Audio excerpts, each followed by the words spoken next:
आम्हाला म्हणायचे ते कोण निघतानी हे होत नसतं, ते नादी लावून चालले तिकडे जाऊन राडा करते, हे पोट्टे लय बेकार. हे म्हणले जाऊन होत नसतं, आम्ही बी आणत असतो मग. आणि आम्ही तेव्हाच सांगितलं होतं 29 ऑगस्टला आरक्षणात मारलेल्या खुट्या आणि खुटा उपटून फेकणार म्हणजे फेकणार.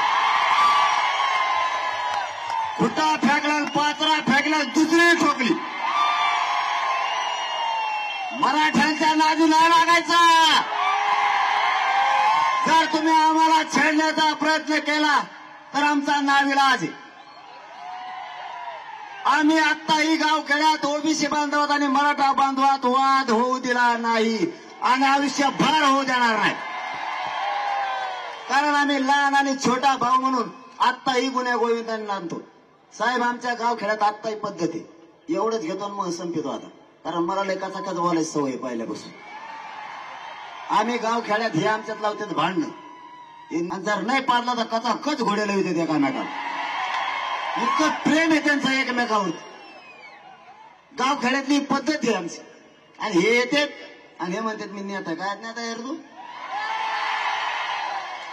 गोरगरिबात आमच्यात भांडण नको लावू. तो मोठा नेता आहे, आम्ही तुमचा आदर करतो.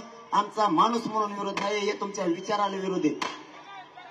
गोडच आहे ना, याला गोडच म्हणतात ना. आता त्यांना आम्ही उलट सांगतोय तुम्ही मोठे नेते, आम्हाला तुमचा आदर आहे हे सांगतोच आम्ही या व्यासपीठावरून.